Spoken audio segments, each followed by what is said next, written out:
boys and girls and boys and men and women. Welcome to 7 Place podcast episode number 42. Today we are going to talk about influential influencers, influencer platforms, influencer everything, and social media marketing. We have talked about many different topics, but and we have also talked about influencers on our earlier show on episode 26. So that one was in Estonian. If you who is listening now want to listen to more about this, then go ahead and listen to that show. And if you, my dear listener, feel that you have some feedback for me, for Avery, for Aleks, or the planet, then feel free to write in the comments, write in the messages, in the email, or you can just send me a postcard. Okay. Mail pigeon, messenger pigeon. And as you might guess, this episode will be in English. And influencers, like we said, for me personally, influencer marketing is mostly theory based, or I have an opinion on it. But to be honest, my practical knowledge of using influential marketing as now I'm doing this is not maybe being deliberate, but I thought that in some way I am doing it by having you on the show. Oh, kind thanks, of. Jan. If you are going to later share this with your followers. Yeah, that's true. So a little bit maybe getting influence from other people, and also in my blog I have a social media hero segment. So I get like hopefully you guys too to write about, like it's like a written interview and then I publish it. So it's I don't know if if that counts. It does. It does? Yeah. It depends, yeah. Okay. And anyway, for this topic we have two fine gentlemen joining us with us today. We have Aleks Koha and Avery Schrader from Promoty and from Canada. Modash. And you're both Aleks and Avery are like double A, so basically you're like the A team. Sounds good. Yeah, dude. We need a van. They ride around in a van, right? Yeah. Yeah, black van. Then, but just two guys missing. So yeah. Who's the guy that says "sucker" a lot? I pity the fool. The Mr. T. Yeah, okay. Yeah, Mr. T. B.A. Baracus. Yeah. I pity the fool. That's my favorite thing about the 18. That one line. Childhood.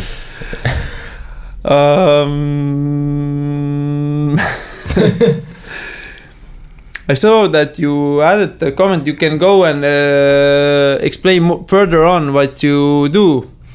But in short, Promoty is a platform. Then, if I say correctly, that is a platform to find micro influencers to be the influencers of your brand. Yeah, of any size influencer for brands and both agencies as well. Okay, and in the five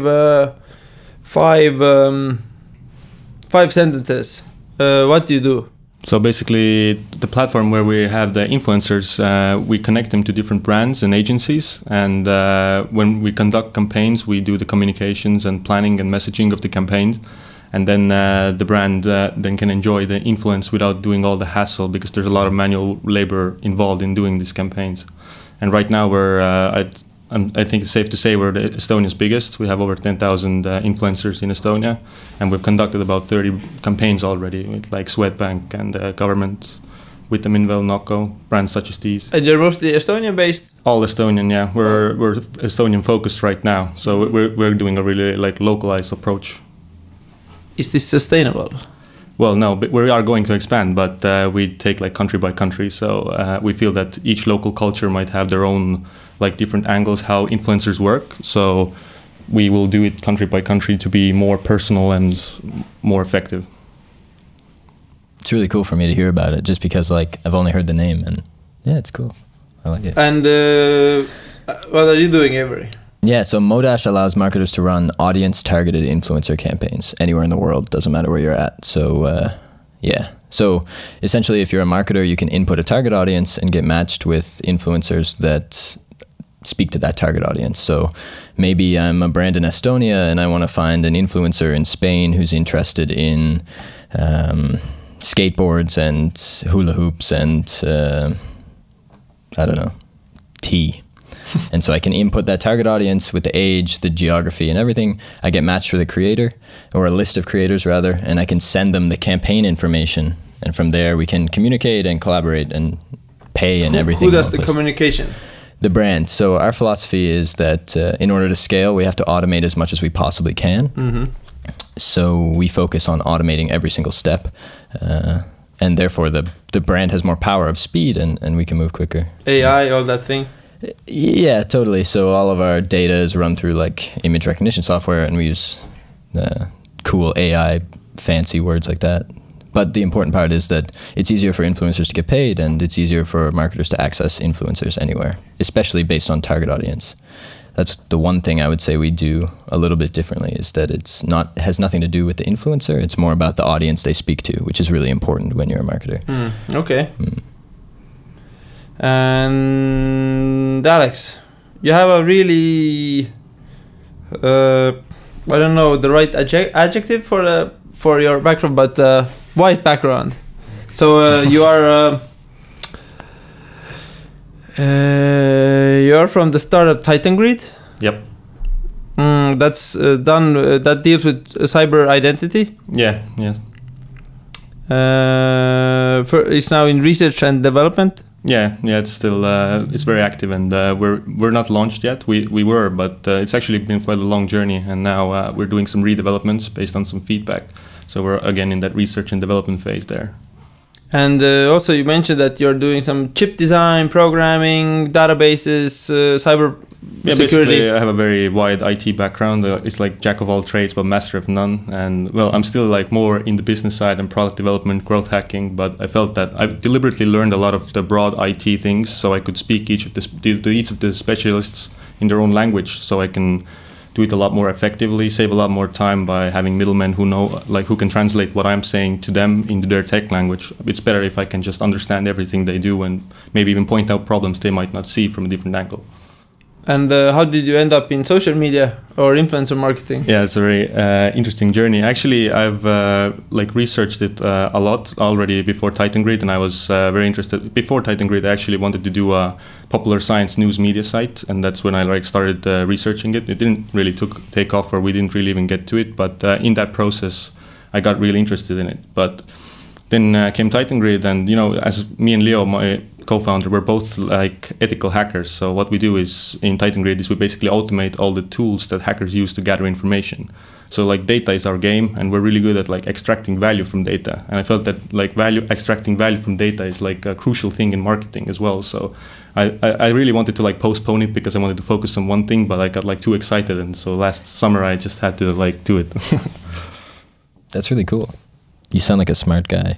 I think you're like, especially in the technical space, way. So you studied like. Yeah, actually, just last week. Actually, next week I will have my graduation ceremony for the master's degree of cybersecurity. Nice, man! Congratulations! A little round of applause there. That's super cool. Cybersecurity is a big deal right now. Yeah, especially in Estonia. Good space. It's huge, yeah. Do you want to add anything more about yourself? Well, I like physics a lot. I do fight sports, and yeah, I like to read a lot. What style fight sport? I did MMA for a while and Brazilian Jiu-Jitsu, but right now it's been a little bit like not that good because so much work. But I will get back to it definitely. I'm nervous now. Be careful what you say, Avery.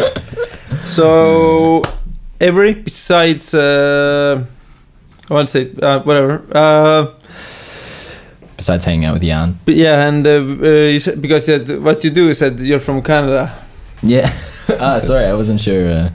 So, how did you end up with influencer marketing?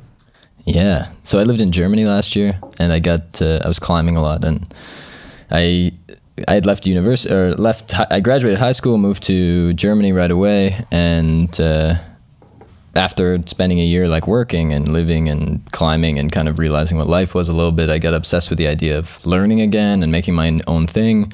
And the idea of digital marketing was interesting to me because it involves people, I think, and so I took a dive in there and did some social media marketing for like especially for a couple of pro athletes and for a best-selling author and for a marketing agency that's located in Portland.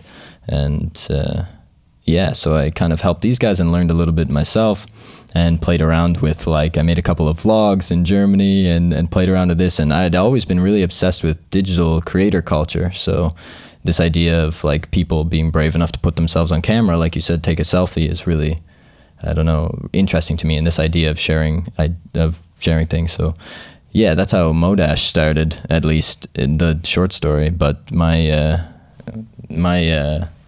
background outside of digital marketing is, I spent a lot of time climbed kind of competitively in Canada, and then in the south of Europe, climbed in Switzerland and Italy. And yeah, that's definitely my passion. Right now, as you said, it's kind of on the back burner, which sucks, but yeah. But for both of you, why choose promoting influencers but not becoming one? In a sense of just being an influencer. Might happen in the future. I think if I become an influencer, it might be more a B2B influencer. But I'm not looking at it right now. Maybe after 10 years, I gather enough experience that it's like work to somebody to share, and if it just sort of happens, then. But I'm not considering it like as a career option. I think probably. For me, that's a weird question, because I feel like I've done, even before I was in social media at all, I'd done some brand deals climbing and got some free granola bars and paid a little bit in flight tickets and stuff, but never really a big deal. And then when I started to get into social media and I do the show now and I post more selfies, maybe I build a little bit of a following. I write every day on LinkedIn and get pretty good traction there. And I don't know, as far as pursuing the idea of pursuing influence as a career, I don't think is fulfilling for me, but I like the idea of building a community and maybe later leveraging that somehow. But I'd rather maybe use that as a way to promote Modash or whatever other crazy projects happen. It's like you need to think of yourself already today as you are the influencer already in your team, or in your like. Yeah, I mean, I think we both represent our own brand, and yeah, in a way, we are influencers. Maybe we're not focused on being Instagram influencers or Facebook or YouTube influencers or whatever. But I actually believe that every person is an influencer, because you have your friends, you have your family, you have people who look up to you. And the thing, like when you buy a new phone, you're not usually just go into some e-store and buy it. You're gonna ask your friend, is this better or is this better? That's also influence. So OnePlus. Yeah, exactly. Are they paying you to say that? No, it's just a good phone. So yeah, I think like regular people's influence is also something that that's out there, and probably something that's also going to get used in the future. You a little bit mentioned that you're actively on LinkedIn, that you are doing actually a good job with that. At first, thanks, also you did the same spamming to me that you added, but you didn't reply. I tried to reach out to you when I first got here because I heard about Seven Blaze, and I was like, "Who's this guy? Interesting." And already left or something? I don't know. Something happened. But I think you didn't get back to me. I added you, and you're like, "Oh, this guy's a weird Canadian. I don't like him." No. How do you daily use social media? I think my main place is probably Reddit. Okay. Yeah, and then also of course Instagram. I try to keep away from Facebook because it's like an endless pit you go down. Reddit is kind of the same, but there's more useful information there if you follow the right subs. At least it feels more useful, right? Yeah, exactly. Can you say some Reddit subs? I follow physics. Let me think. I have so many there. Oh my god. Ask Reddit is like the typical answer, but it's solid, I think. Yeah, all the news ones. I follow a lot of science ones, different ones, and I can't. Some joke ones, of course. Our memes. Gotta have those memes, and then of course LinkedIn as well, and I used to a little bit of Twitter, but it's not really when I was in London last year with Titan Grid, then I used it a little bit more, but now it's kind of like died off a little bit. I did some automation there and like left it there, let it gather some traction. So I just got today Instagram ads about Twitter is like, can't remember the message, like really good in marketing or something, like Twitter advertising is like the best way to do this and like you're advertising it on Instagram, like why? Yeah, it's strange. Yeah. When you go for Twitter, it's in Estonia it's not very good. Globally, it's more, there are more older people there, and you get more the B2B kind there. So it's also used a lot as like a notification center for bigger companies and like influencers like Elon Musk and so on. They post things like there. So it's for like the big players in B2B, I think. Or influencers like Donald Trump. Yeah, that's. Yeah, I like Twitter as a way to communicate with like. I don't use it personally very often, but I like it as a way to as that influencers or people with a following use it to interact with their audience. I think that's a cool direction that if I was Twitter, maybe would try to go like double down on this direction, because I don't know that they have changed much, and I'm not sure if life is getting better for Twitter or not. But yeah, it's definitely not my place. My social media time is probably spent mostly LinkedIn, and now I'm writing a bit for Modash's blog, but that's not so much social maybe. And then Instagram, and then I do the show, and occasionally some other random piece of content. Every now and then I double down on a Facebook video to make sure my Canadian family know I'm still alive. Yeah. What are your do you have something on your not to do list, or do you definitely like avoid? Generally? Or like in life? I try to avoid not starting more companies. I get like 10 ideas a day, and I'm always like, oh, this is really good, I need to do this. But then I just have this file where I put it and I forget it. And then maybe later when I have time in the future, I will look back at it and see if I can pull something out. So, yeah. Am I allowed to ask questions here? Yeah, you go ahead. Where did Promoty come from? Like, where did the idea come? Because I think I wrote that in the doc, was that cybersecurity to influencer marketing is a pretty big leap. And you said that, like, from a data perspective, it makes sense. But I'm curious, like, why influencer and why not? I don't know. Mainly because the thing we did at Titan Grid and we're still doing is what we do is we automate tools of the hackers to gather, like basically do what the hackers do in an automated way to see what information is out there about you. It's very people-centric, and since influencer marketing is also very people-centric, and I made the connection from there through the social media. Yeah. I forget what your question was originally now, I'm sorry. Yeah, it's good to know, but to go back to the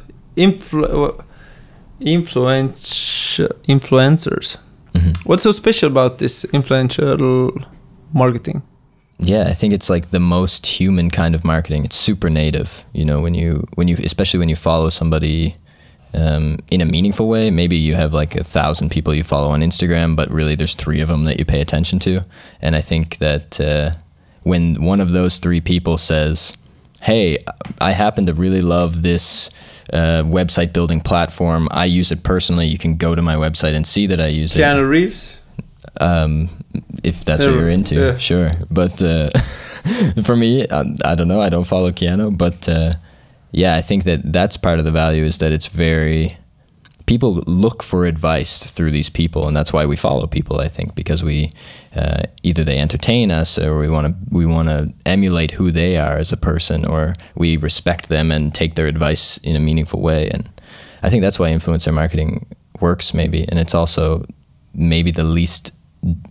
It's not super oversaturated yet. I think that's probably coming in the next years, but there's still big space for quality influencer marketing where the creators actually care about the product, and that shines through, rather than when it's like a girl with a tube of toothpaste on a television screen that says, this is amazing. But at the same time, I feel like it's like now becoming or is like a hot topic because of Instagram, YouTube, influencers, but stars and celebrities have always been like used in advertising. So Yeah. What's the difference now? It's because there was some statistic that 92% of people like trust their friends, family, and like idols more, and also like the bigger influencers, the celebrities go under that field. But if it's like a celebrity, you know that they get sponsorships, and you know you get used to the fact that sometimes they promote things and they might just get paid for it. But if it's like a smaller and more micro you go, then the more authentic it kind of feels to you. But it's actually the same, but it's just like a cognitive trap that you fall into.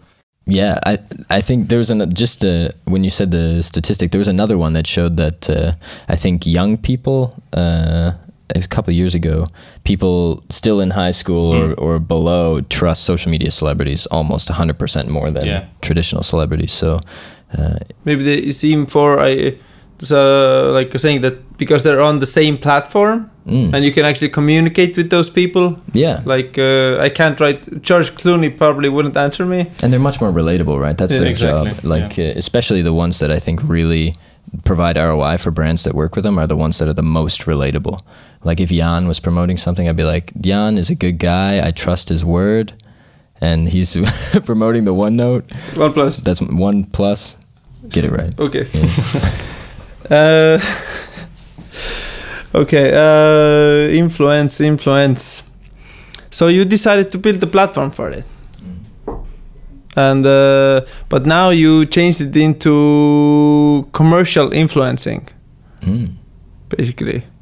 So now I feel like I used to trust before if someone is suggesting, but how do I now draw the line between paid publicity and really someone suggesting it? It's a good question, but what it comes down to is that influencers are also people. They also have the connections with brands, and like in Promoty, for example, they can all refuse all the offers that they get if it doesn't match with their own personal brand, and we actually advocate that.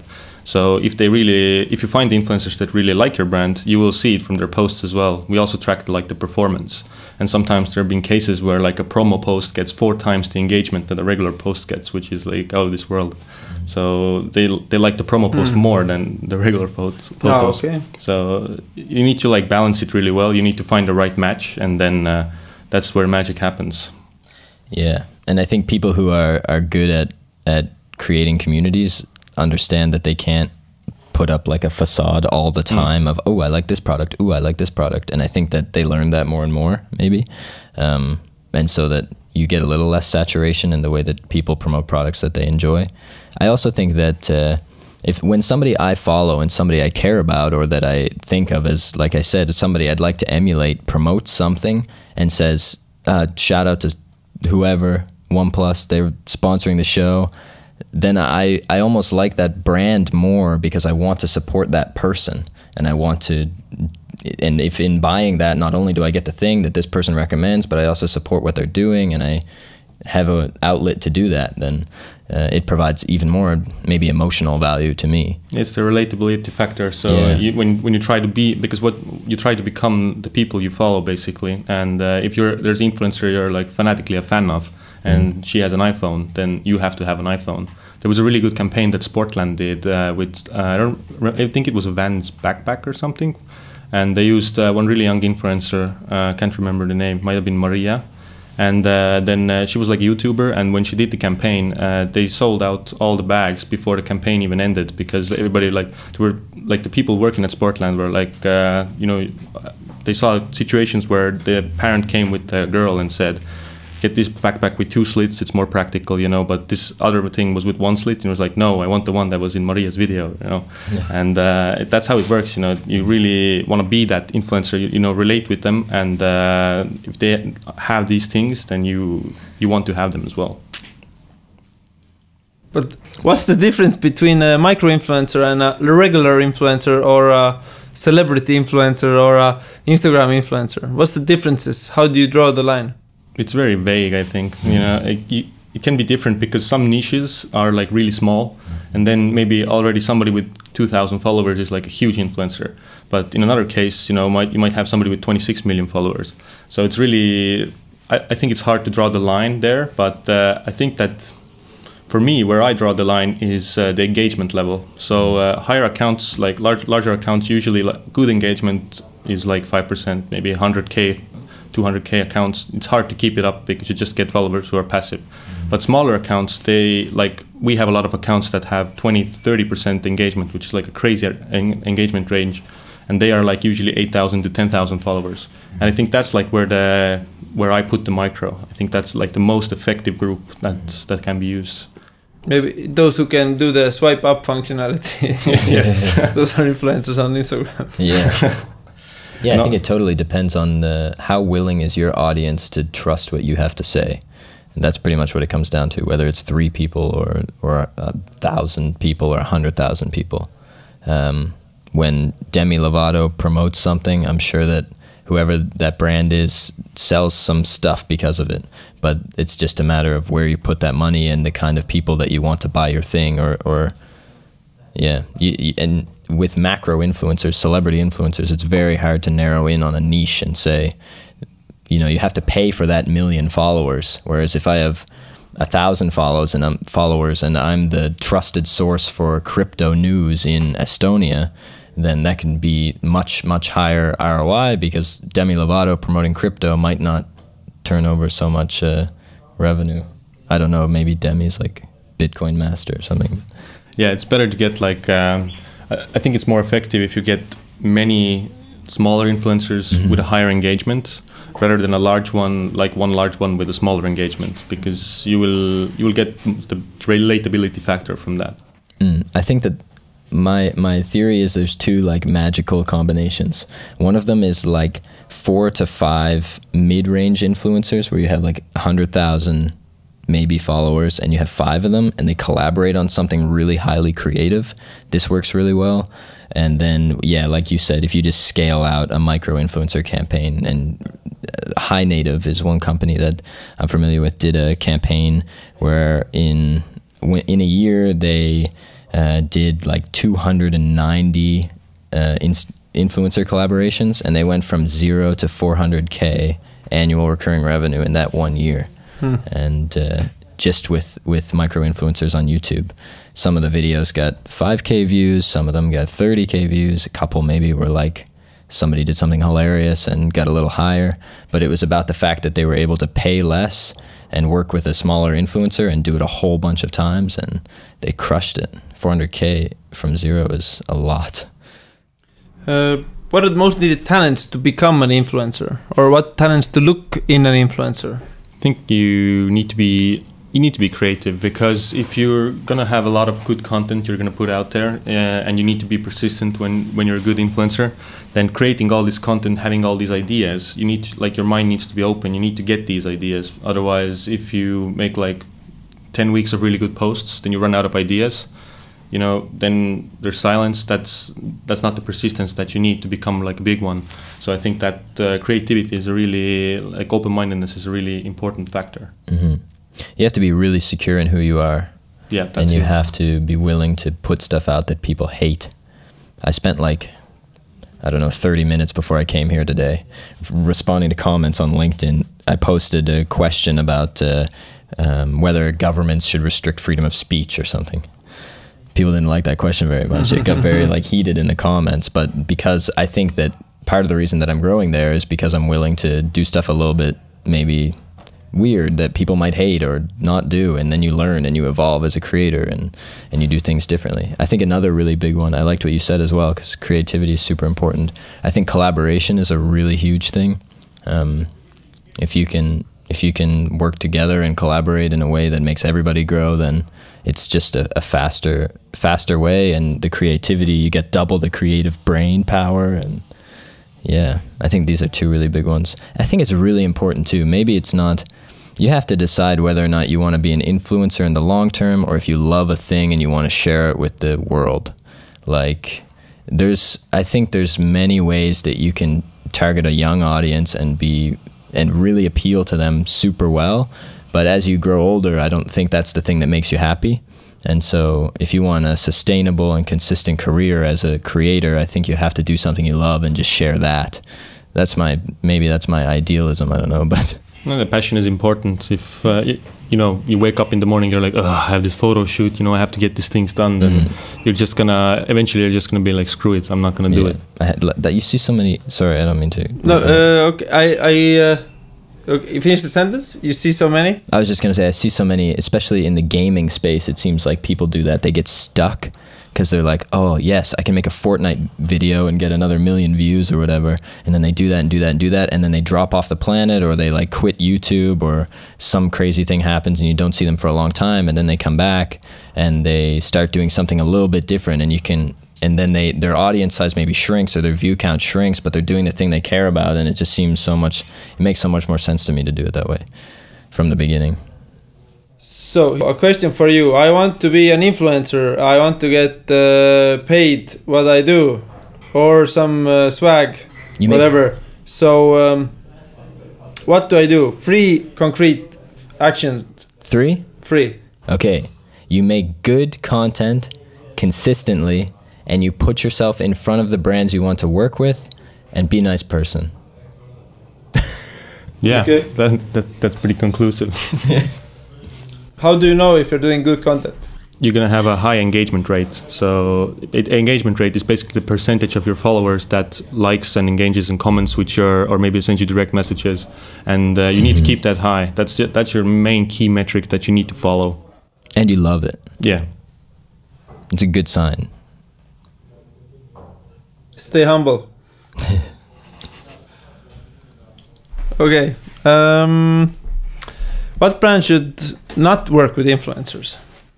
I think if you think, okay, I'm going to do an influencer marketing campaign, you're going to go start looking for influencers either on a platform or on the Instagram platform itself, and you can't find anything that matches your brand directly, then you probably shouldn't force it. So you shouldn't find like somebody who sort of is but isn't, and that's when it won't work for you. If you find somebody who's like, damn, this person will love my stuff, then you should. Yeah, brands that are willing to actually do it correctly and in the long term too. Like if you're willing to put the time and the effort into collaborating with somebody and not just throwing a pair of sneakers at them and expecting them to make you $1 million.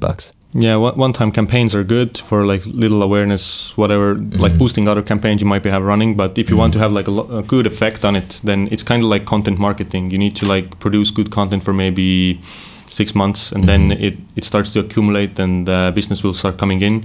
And with influencer marketing, it's the same. They're producing content in a different format, and the like effect comes from consistency and persistence. I think was this a rapid fire question? I don't know. Okay. You should. Because actually this is a really, really good point that he just made, and that's one thing that a lot of brands don't do. Most brands don't do.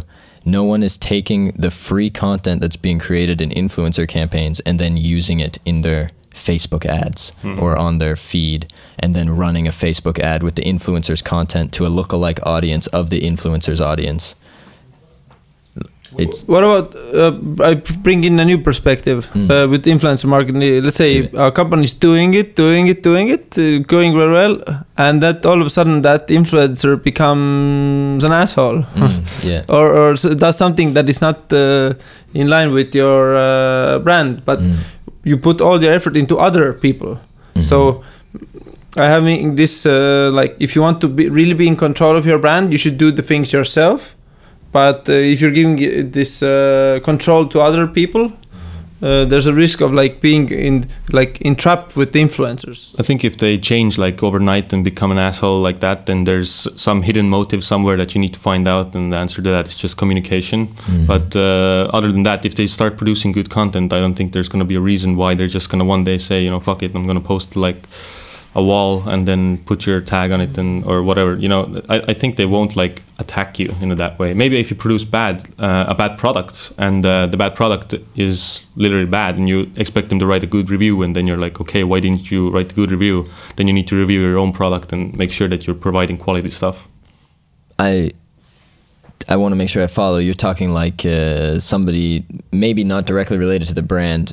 Disney, I work with Disney, and then it's not like I say Disney sucks, but rather maybe I go out and punch somebody in the face on camera or something. Like do something not Disney-like.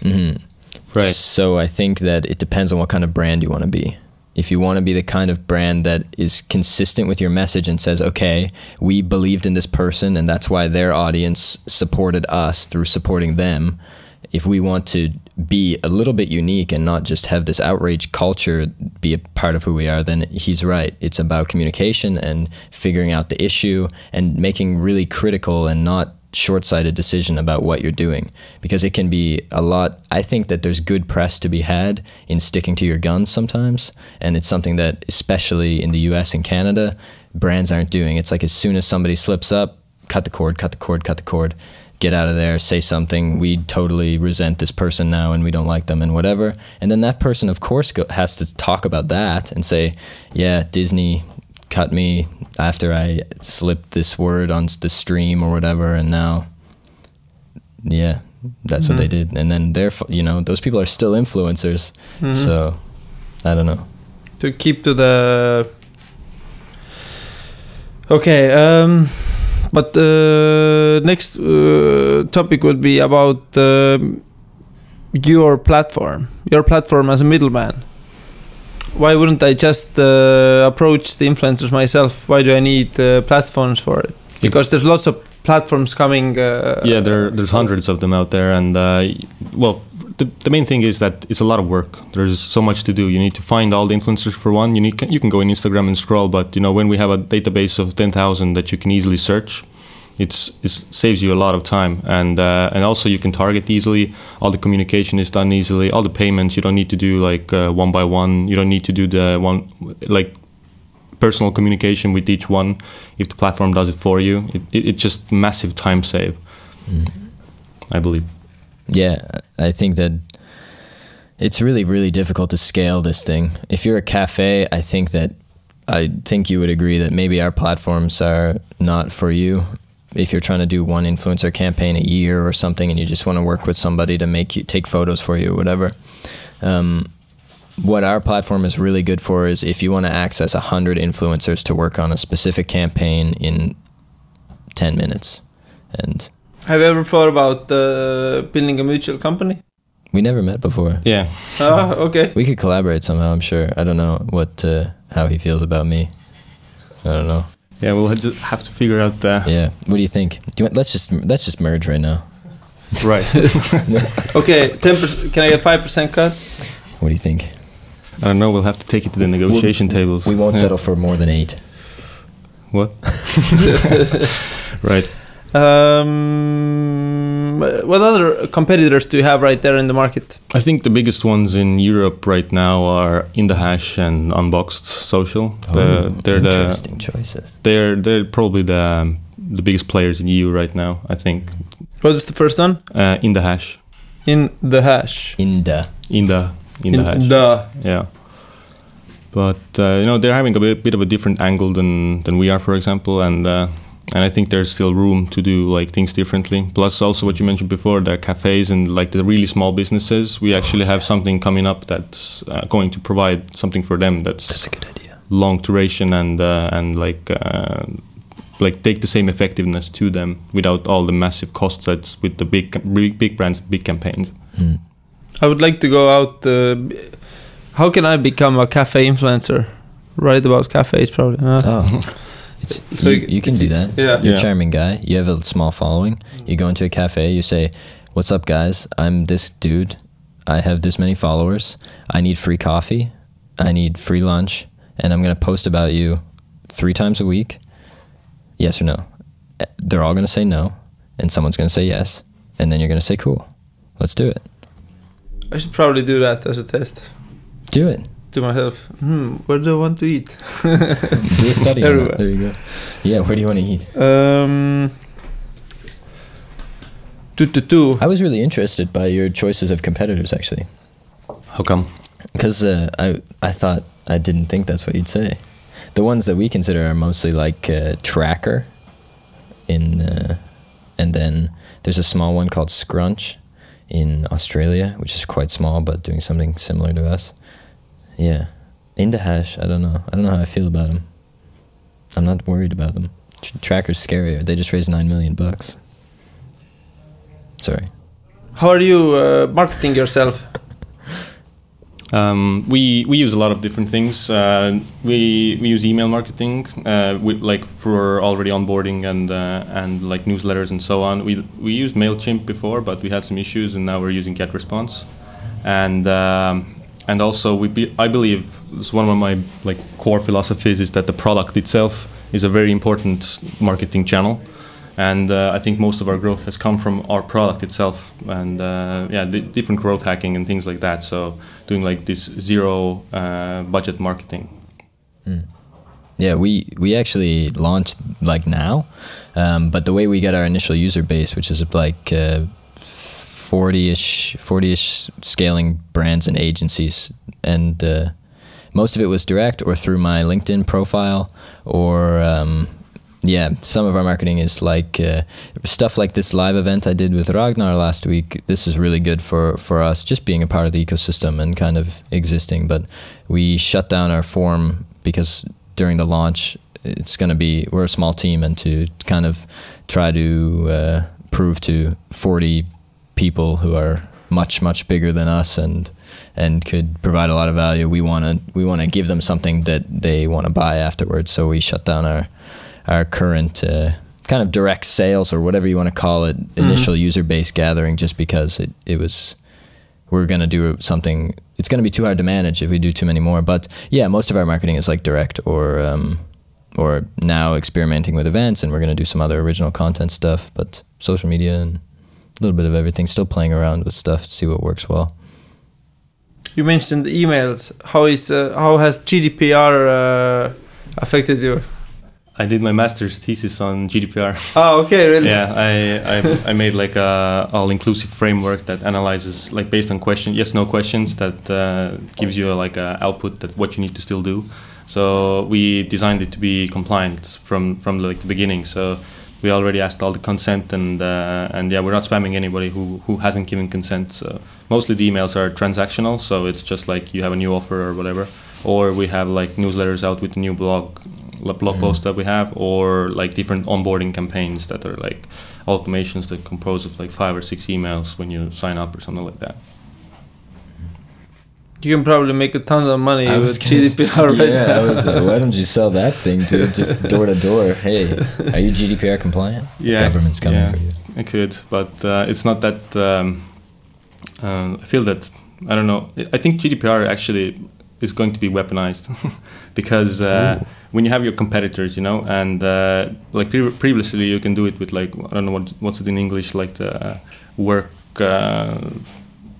committee or something, that you have like violations in your workplace. Like the labor board. You send some audit in. But what if your competitor is not compliant? You go make an account. You poke around some things. You start asking some questions from them. You can like cause some pain with that. And I think there's going to be there's agencies that deal with patent warfare. So basically, you have some. Let's say there was I don't remember what company it was, but in Sweden there's this bike company that used their services, and they built basically a patent wall around all of their competitors. So everything in every direction they try to like innovate, there's a patent there that belongs to them. You pay them or not. I think GDPR is going to have like similar agencies that are going to use it for warfare. So yeah, but I could sell it, but it's another company. I don't want to start GDPR warfare. Do you think it will? I mean, I'm familiar as much as I have to be with GDPR, but you wrote a thesis on it, so it's a bit next level. Do you feel that GDPR will change in the next years in the way that they'll be like, okay, this thing doesn't work in this situation, and there'll be a lot of rulings that are made that dumb down GDPR, or? I doubt it. It's too big of a machine to make like changes. Maybe they add some like extra small things, but I doubt it's going to be any big changes. And regarding cybersecurity, it is like a shot in the foot for the defenders, because the defenders are already losing. Like every day, the attackers are always one step ahead. And with GDPR, you have a lot more things you need to think about. It's going to make to be 100% compliant with GDPR is like nearly impossible if you don't have a massive budget. Especially if you deal with special categories of data such as health or something like that, then you're completely screwed. It just makes defense a lot more harder, because you need to spend energy on a lot of these things while the attackers don't care. They're just laughing and still attacking you while your effort is going somewhere else. Of course, I understand the point of it is to just advocate like good privacy and like the basis of like good data protection and things like that should be there anyway with all the companies, and since it isn't, they're trying to force it. But I really think it's not going to solve the problem unless there's going to be like some massive public hangings of some big companies, and then everybody gets scared and starts spending a lot of money. And it's going to be a crazy few years probably. Will it affect influencer marketing also, because there's a lot of data exchange are going on? Absolutely. I doubt majority of the major platforms are compliant, and like most people think like compliance is just this, that I just send out a new email that says, I need to renew my consent. You don't actually need to do that. All the renew consent emails are basically they're pointless. If you already gathered consent before, then you don't need to do it. If you didn't, then yeah. But actually, after the GDPR, you can't even send the email to ask for consent because you haven't asked for consent to send that email. So you can only notify that you have their data and so on. But basically, I think that it's going to be a restriction for companies to enter into market, because you have a lot of influencers' personal information when you do these kind of things, and you need to protect that. You need to have all the safeguards in place. And if you somehow stray into the special categories, like you're going to need to do a lot of things. We're going to run out of showtime if I start explaining all the things you need to do for compliance in that field. So I think it definitely affects it, but from a user's perspective, it's good. You can have control over your data. That's you can use the right to be forgotten. You can actually ask for your data, a copy of your data from some company that has your data. They need to give it to you, and you can give it to another company if you want to. So there's a lot of angles there. I think it's not going to be like a huge restriction in influencer marketing, because mostly it's like more simple personal data, and there's not that much. There's a lot of it, but it's like there's not that different categories of it. Maybe depends on what kind of analysis you do. So yeah, based on that, it matters how much you need to do regarding GDPR.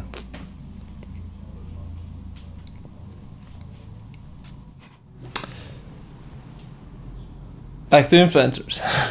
So if our listener or watcher now decides or is like, yeah, this cool thing to do, bring it on. So what will be your influencer startup guide? Getting started guide, or working with influencers for dummies? If you don't have any previous experience at all, then I think forgot the question myself. Just kidding.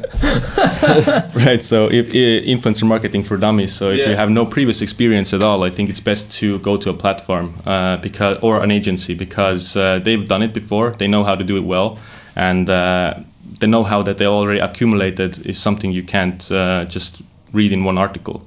So, for example, with us, if you come and you're new, don't know anything, for first few campaigns, we basically do everything for you, and it's like completely free of charge, basically. And that way, we want to ensure that they get good results, they get the statistics that they're looking for, they achieve their goals, and that way you also learn, because you see how it's done, and then you can do it yourself after. Yeah, I think the influencer marketing guide for dummies totally depends on what kind of company you are. If you're an extra small company, then I think it's a lot about experimenting and learning as you go, or looking for support, like Aleks said. And I think if you're a larger company, then your best bet is probably to really heavily lean on somebody who's doing it really well already, which is probably Modash or Promoty, or maybe an agency. Let's say I want to work with 7Blaze wants to work with influencers to get more podcast views, more coaching clients, more consulting clients, more training workshop stuff. So what would you do? What do you think 7Blaze should do? Main thing is the target audience, I believe. As always, you need to look into that, and then if you can find influencers with that target audience who resonate with your brands, then from there on, it's only like making a cool campaign. I think it's really important to understand what your goals are. Like if you're trying to drive like this percentage more views a month or subscribers or whatever, then you need to base the whole thing around that. And I think for 7Blaze, what makes a lot of sense is figuring out who has the target audience that you want to have on, and especially maybe whose audience might want to buy a course, and then bring those people onto the show and speak to them, and get a couple of shots in about your own course or what you're doing. And yeah, I think that's the simplest, narrowest explanation of what you could do. I mean, you could go super crazy and tour around the world doing 7blaze goes on the tour and meets all the top social media experts in the world and gives out tips about it or whatever, little short snippets. And yeah, it's kind of like the same way as regular marketing. You need to do like tests, find out what works, and then when you find out what works, you make like a consistent strategy for it, and I believe then the results are going to be there. And what is my initial budget? It depends a lot. It's in Estonia, for example, I think you can get quite good result with 500 to 1,000 euros a month already, because it's not that popular here still, and it's not as expensive as in other parts of the world. But if you want to be a big brand, it can be like 10,000, 50,000. You know, depends what your reach goals are, and it depends a lot on the goals and the target audience.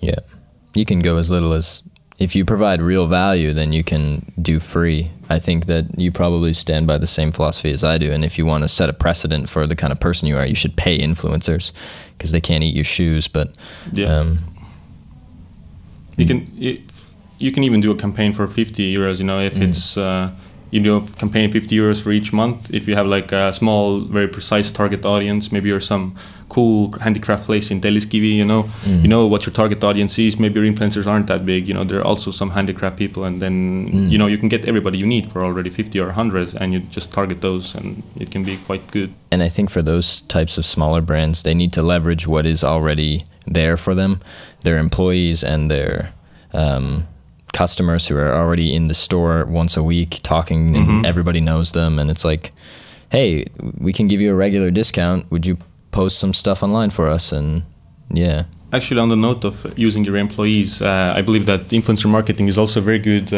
thing for employer branding. Yeah. So if you have your own company, you know, 50 people in there, and you're gonna advocate them to be influencers for your company, then they're gonna post about the company culture, how things are going in there, and people are gonna see, you know, wow, it's really cool to work there, and suddenly you're gonna have a lot of CVs sent to you. So it's a really good employer branding thing that I think a lot of people aren't doing consciously. Some people are doing it by accident, or it just sort of really emerges. But if you do it like as planned, then it's going to be quite good if you need to recruit people from other companies. Any other points about planning the campaign? Make sure that both sides know exactly what they're trying to do. I think that's one thing that people make the mistake of. They jump into a campaign, they say, we just want one photo on Instagram of this water bottle, can you please do it? The Instagrammer does it, and then somehow they post a video, or there's some messaging that's wrong, or the campaign doesn't do as well as you thought, or it doesn't give ROI, and then the brand decides, oh, we're not going to pay you, or we're not going to do whatever. It's really important that you set everything up and plan a little bit beforehand. It might take you a day or two or a week or 2 weeks to collaborate with an influencer to do something really cool and make sure both sides know exactly what's going to happen, but it will save you time and angst in the long term, I think. There's another important factor that I remembered with that as well, is that you need to be specific about what the boundaries are, but you need to like leave playing room in there. You need to give like freedom to the content creators and influencers, because there's a reason they're influencers and you're not. Yeah, they're really creative, and when you try to really control them, they don't, either they do it and it's bad because your idea sucked, or you know, they will just not do it at all. And if you give them the freedom, you know, they're creators. They're gonna probably have they're gonna figure out a really good way to promote your brand that's like awesome and also fits their own brand.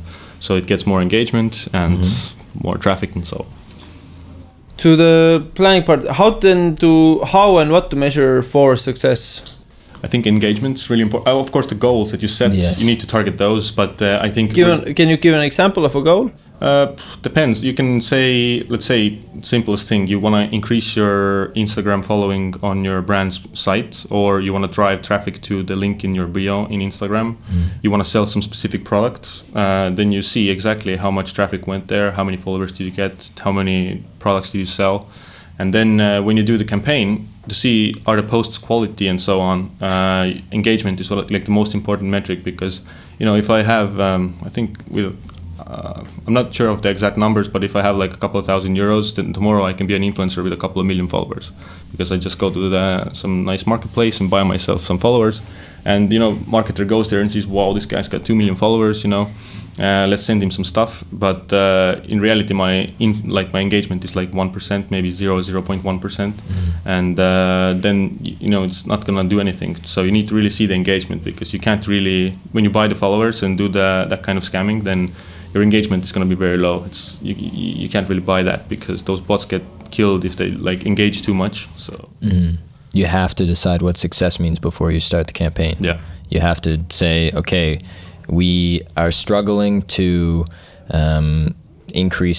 to hit our KPI on conversions through Instagram link or whatever, and we're struggling to get original content for our Facebook feed.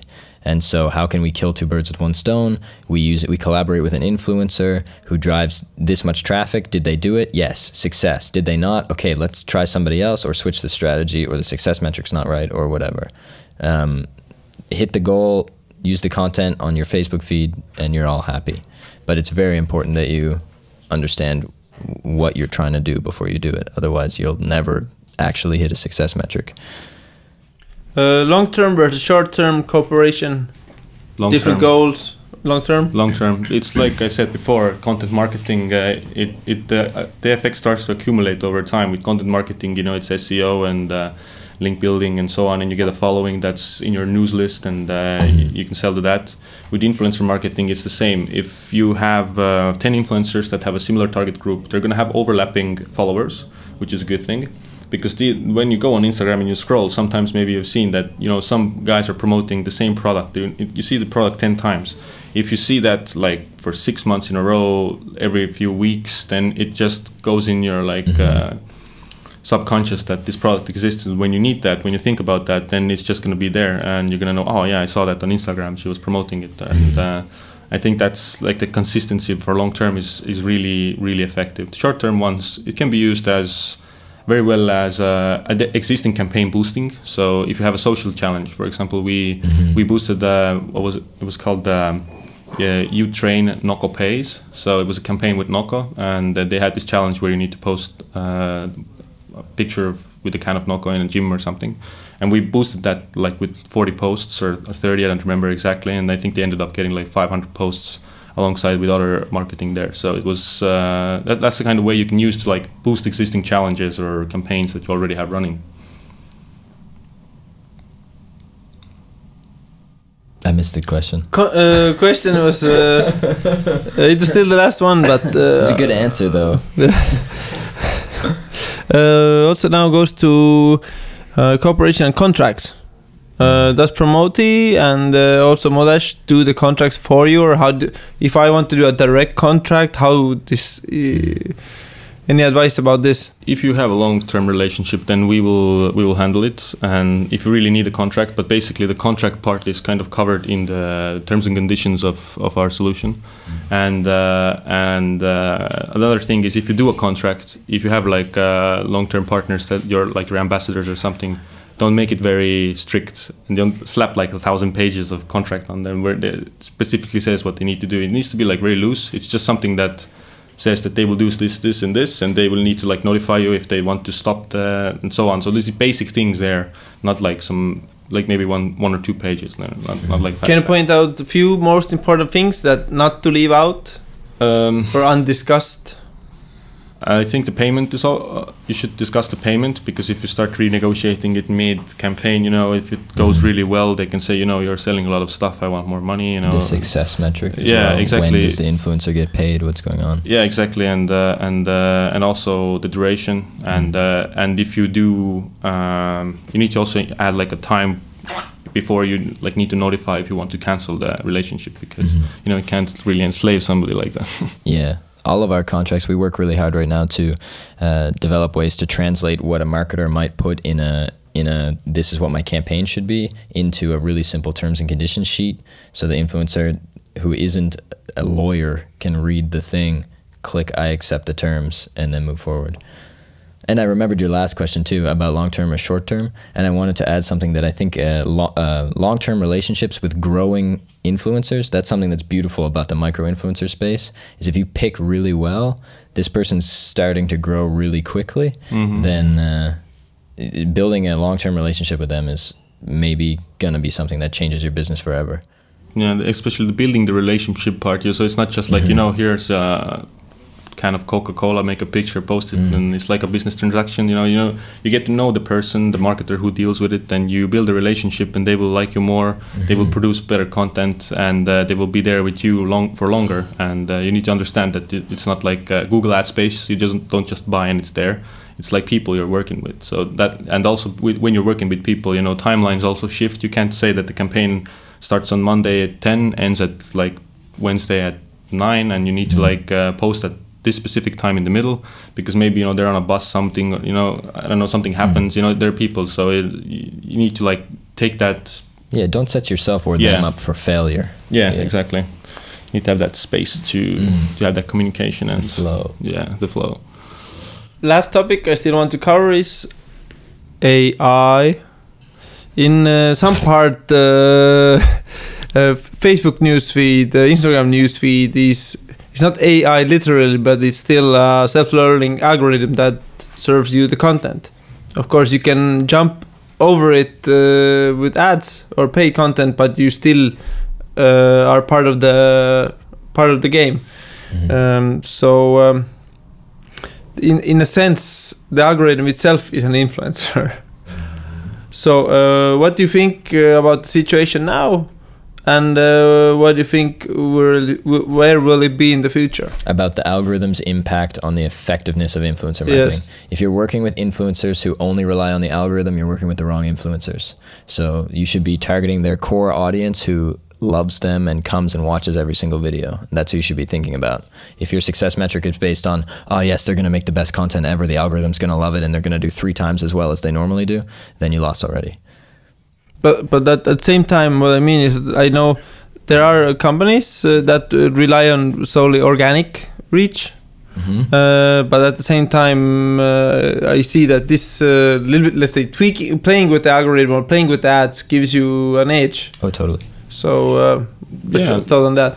It's good to combine different things. I think you need to test what works for your brand. But you know, using AI also, if you know, in influencer marketing, for example, what we're building and on the back end is also that we're going to analyze like followings of the people actually there who are following other influencers. So we see whose followers are overlapping, what their interests are, what they're doing, all these kinds of things. And stealing my platform. So basically that's going to be there. And another thing that we are moving towards is we're like platform agnostic. So it doesn't matter if it's in Instagram, it doesn't matter if it's Facebook. You know, there's influencers are always going to exist. The platforms are going to change, and we're going to be still there when there's no Facebook, when there's no Instagram, if that ever happens. Then the platforms are going to change, and also different platforms reach different target audiences. So eventually what it should be is that you just put in the target audience. The AI tells you these are the influencers, these are the channels, do that. Kind of like if you know Frank AI, that's where we took the angle from that. It's a long road ahead. Oh yeah. What's your next step? I'm taking over the interview. It's confidential. What's the next step? So, one fast spurt question. I'm ready.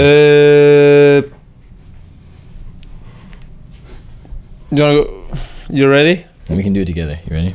Cuddle up. Name something that our listener or watcher should be doing right now, not related to marketing. Go hang out with your mom. Go say hi to your mom. Say, what's up, mom? I love you. That's cool. I was going to recommend the book.